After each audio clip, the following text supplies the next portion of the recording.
Estamos en la segunda jornada del tercer Congreso de Libro Digital y estamos con Pilar Lozano, que es coordinadora y editora de libros infantiles y juveniles. Hola, Pilar. Hola, ¿qué tal? Buenas tardes.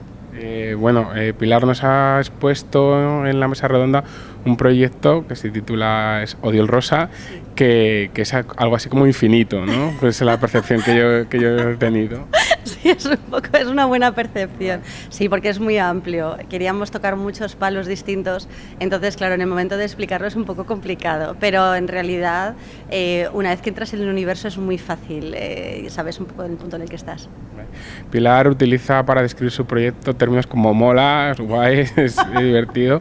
Entonces, bueno, está claro que habláis en otro lenguaje. Sí, bueno, eso tiene también que ver con mi pasado. He sido profe de secundaria y trabajo con libros con niños y con chavales. Entonces, obviamente, el lenguaje que utilizo es distinto del que está en una mesa encerrada en un despacho. O sea y luego lo hace también el tipo de proyecto. Tú tienes que hablar con el mismo lenguaje que la gente que va a leer tus proyectos, entonces si no hablas el mismo lenguaje es imposible.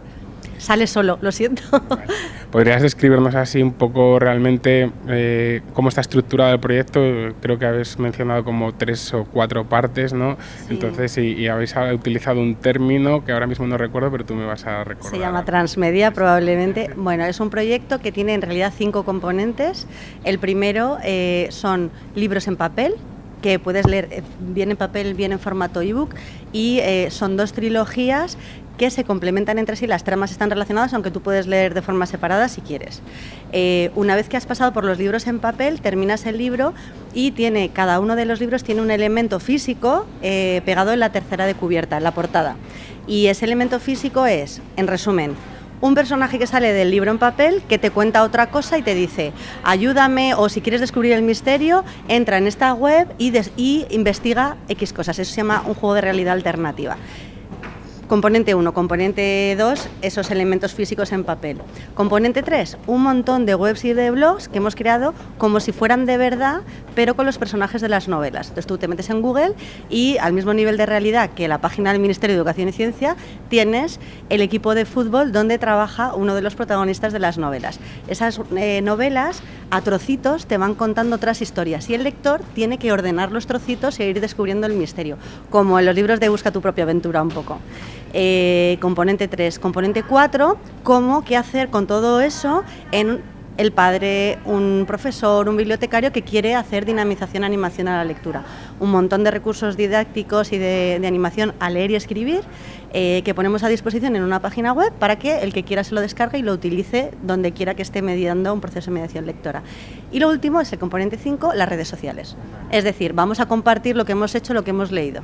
Y luego la palabra transmedia, que no significa más que a través de diversos medios. Antes la literatura era solamente en papel, pues ahora como la Guerra de las Galaxias.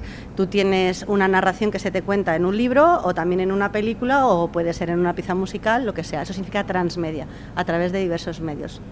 Por último, Pilar, ¿cómo habéis trabajado este proyecto desde el punto de vista de los autores? Son los más importantes, porque claro, un proyecto así es una locura, ellos son los que hacen todo, hacen desde los libros en papel, por ejemplo, una web es un periódico de esa época, es una distopía, una historia que cuenta tipo ciencia ficción. ¿Quién ha escrito las noticias que aparecen en ese periódico fantástico? Los mismos autores, y eso no es habitual. Esto es importantísimo, contar con gente que sabe muy bien hacer estas cosas. Son Ana Alonso y Javier Pellegrín, son autores con mucha trayectoria ya en narrativa juvenil, y además que se comunican muchísimo con sus lectores. Han publicado en todas las editoriales de este país y extranjeras, o sea que es gente con muchísima experiencia. Entonces la editorial aquí lo que hace es hacer caso, que tú dices que hay que hacer esto, pues allá que vamos, con sus controles y tal, pero hay que confiar en ellos, los más importantes son los autores. Bueno, pues nada, muchas gracias, Pilar, esperamos que sigas disfrutando del Congreso. Sí, muchas gracias a vosotros.